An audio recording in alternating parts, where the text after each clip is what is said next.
Hey, what's good, YouTube fam? It's Coach Rod here. I want to talk about using your discernment. You know, in the Bible, 1 John chapter 4, it says to believe not every spirit, but test the spirit to see whether or not that spirit is of God. You know, oftentimes people say try the spirit by the spirit.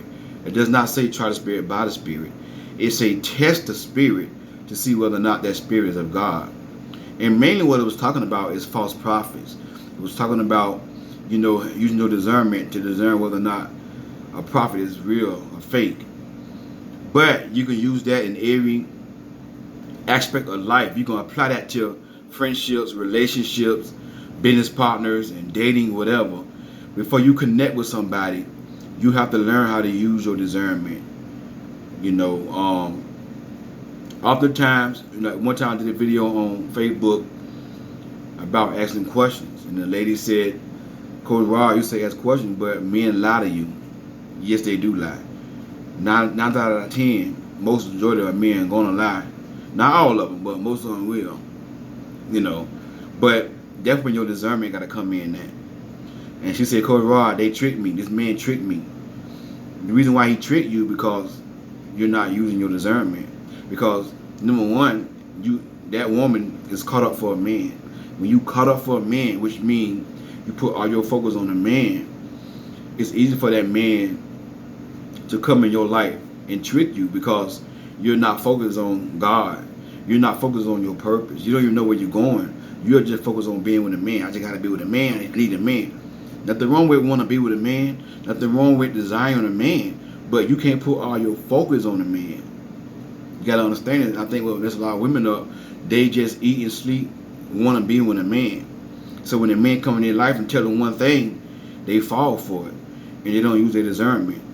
Another reason why that woman get tricked, or a lot of women get tricked, because they rush into bed with a man.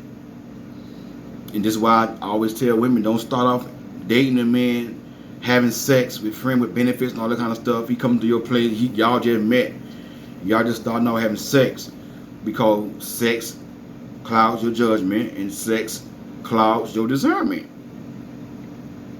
Because, and I'm gonna tell you something.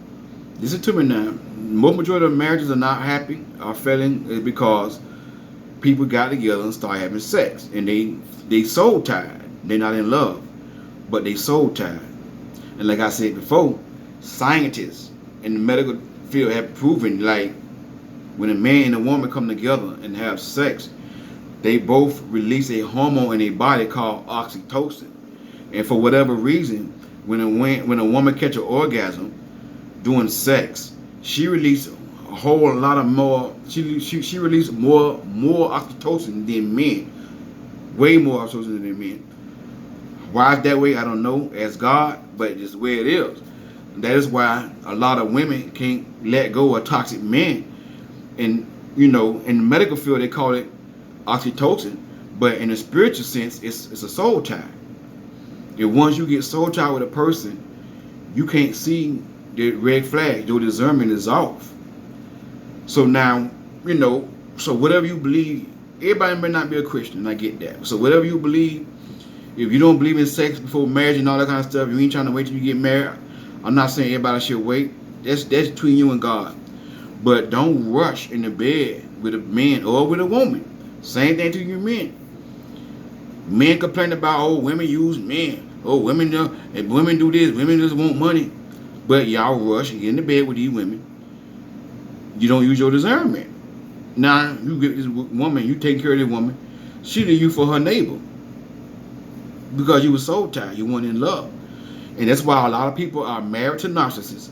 A lot of people are in a relationship with narcissists.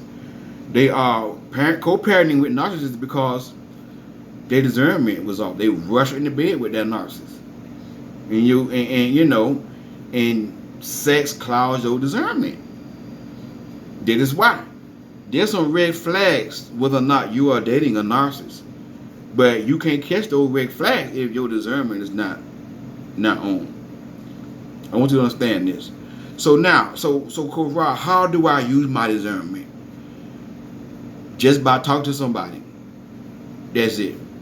Like I said before, collecting data. If you date to collect data, your discernment will be on. For example, I was talking to a guy. He drives trucks too. I drive trucks, and he been driving over 20 years.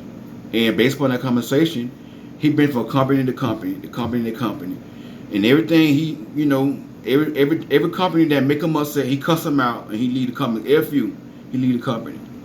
One company he say, I call him, I threaten to kill everybody in the office. Now in my mind, I don't want to connect with him. I don't want to be a friend. Even as a man to man, I don't want to connect with this man like that, 'cause they'll let me know if he don't get his way, he gonna go off. I just discern his spirit. And if I was a female and he asked me for my number, I won't give him my number. Because why? I know if he can't be faithful and loyal to a company, he don't been about 10 companies in 10 months. Guess what? He can't be faithful and loyal in a relationship. That's discernment. Based upon conversation, I know whether or not that person is not the one for me. For an example, one time I was backing up a trailer. I damaged another trailer at a certain vendor. Nobody saw it but God and me. I don't know when was there. Nobody else. I could have got away with it. But I'm a man of integrity. I'm an honest man. I went and reported the accident because I damaged 2 trailers. And the man's like, "Wow, man, I'm surprised that you reported, because we get accidents every day. Nobody don't never say nothing, man." I said, "Yeah, I'm a man of integrity." Now, I'm talking to a girl on the phone. She said, how was your day at work?" "Man, I hit a trailer. I damaged the trailer. Nobody ain't see it. But I was honest and went and told my supervisor." And she like, "Why you said something?" I wouldn't have said nothing. I would have lied. Boom. Discernment. If a person gonna lie about something like that, they're gonna lie in their relationship. And you know what I'm gonna do? I'm gonna cut the conversation short and get off the phone with that person. And that's how you use your discernment. Just by having conversations. Ladies, don't start out telling the man everything what you want.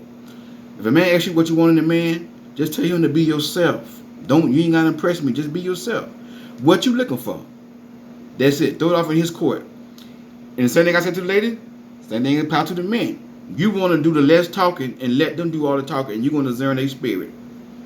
They're going to tell you everything about them. Because when you start telling the man, "I'm waiting on God to get married, and I'm not going to have sex till I get married." It was a man married a woman just to have sex. And once he married her and started having sex with her, he broke up, he cut it off with her. He just wanted to have sex. So you ain't got to say all that. Just let him talk. If you start cussing about his baby mama, start cursing, doing all them bad, you already know he ain't the one for you. And that is how you use your discernment. You do less talking, and you listen to everything what they telling you. Eddie Coach Rod, God bless you. We'll talk soon.